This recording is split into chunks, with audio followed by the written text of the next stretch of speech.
Welcome back. Former SARS boss Tom Moyane has lost his bid for leave to appeal in the Constitutional Court.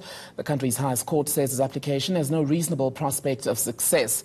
Moyane was appealing a North Gauteng High Court ruling upholding his dismissal. ENCA's Heidi Jackal's tracking that story. Heidi's live with us in studio. So, Heidi, let's go back now to Tom Moyane's basis for his case. What exactly did he want the Constitutional Court to determine? So you must remember, Tebekile, that Tom Moyane had approached the Gauteng High Court while the commission, the Nugent Commission, was still ongoing and while he was still suspended as SARS Commissioner. He did not want his job back. That was not his application. His application was for the suspension to be lifted, because if you can remember, the Nugent Commission as well as his disciplinary hearing were running at the same time, and he felt that that was unfair and he was not given a fair opportunity to present his case. And this is why he approached the Constitutional Court. And then when he was fired on the basis of the Nugent Commission, he then turned to the courts to basically say that that suspension should be should be lifted because he had not been given a fair opportunity. And he had gone to the High Court and asked for this. That application was dismissed, and the High Court, the North Gauteng High Court, had found that the President had fired him on a proper basis and that a new commissioner can be appointed. He then decided to not go to the Supreme Court of Appeal, but rather turn to the highest court in the land, the Constitutional Court, and present his case there. And now he has suffered yet another legal blow. And he literally, all the doors have been closed for him, because where's he going to turn to now? So is this the end of the road for Tom Moyane? Is he now finally going to call it a day and let this dispute with President Ramaphosa go? Well, basically, he has no other legal leg to stand on unless he presents a completely new case, which I highly doubt, because what is he going to present, given the fact that the President has fired him? The President set up a commission of inquiry into SARS, where Tom Moyane was obviously the highlight, given the fact that he was the commissioner at the time when a lot of damage happened at SARS.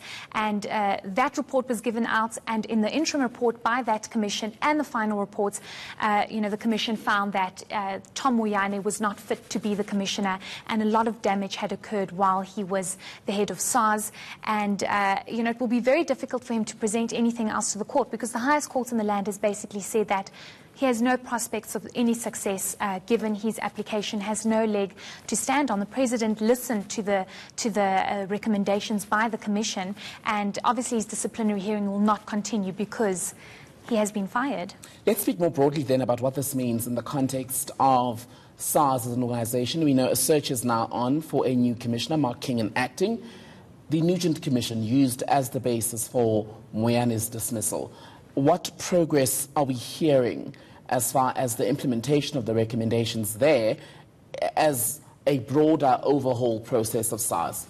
So, Tembekile, it's very important to note that the President was under immense pressure to try and fix SARS up, to put the necessary panels and commissions in place to ensure that, a new commission is put there and SARS is cleaned up because of the massive revenue shortfall that was experienced at SARS. We have a situation now where the Nugent Commission is concluded, and one of the recommendations was that a new SARS boss is put in place, and very urgently. We heard recently, it was about a week ago, that a panel has been established that is going to be chaired by former Finance Minister Trevor Manuel to try and find the right person to head up SARS. We do know that there has been interviews that have been ongoing, and a final list will be presented to the President. The Finance Minister, Tito Mboweni, will present that final list to the President, and then a decision will be made. But it's very vital that this is done as soon as possible, as this is,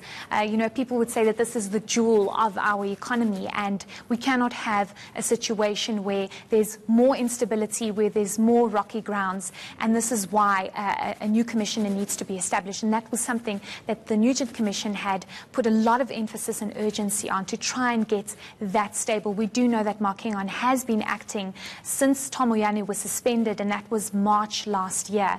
So to bring in someone that's stable, that's permanent, will obviously bring in a new culture and the stability that is really needed. Is there a view then, Heidi, that with the departure of Tom Moyane from SARS, all will be well, or are there other problematic individuals who remain at the revenue collector? Well, there's two sides to this, because we heard in the Nugent Commission, I had been covering it from day one, there were people that were saying that Tom Moyane was not the problem and that there were other individuals or there were structural issues at the Revenue Service. And then you had the majority saying that it was actually when Tom Moyane came in, you know, he had his people that he put in place and he had his ideas and his plans, what he wanted to do with the Revenue Service.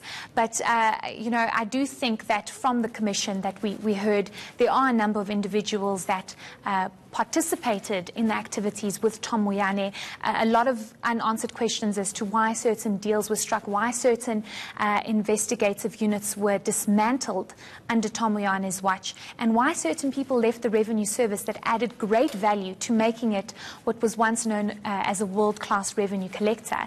So I do think that it's not just about you know, bringing in a new SARS commissioner or appointing a permanent SARS commissioner, but actually dealing with the fundamental structures that really have suffered a massive blow under Tom Moyane's watch, given the fact that big, very key investigative units have been dismantled. The illicit economy has just flourished because that unit was completely dismantled. So it will be interesting to see if certain individuals will be asked to leave or disciplined, because we do know that the Nugent Commission did recommend that certain individuals be disciplined and that you know, criminal charges should be taken against those people. All right, Heidi Jacobs, thank you. Let's leave it there for now. Let's move on.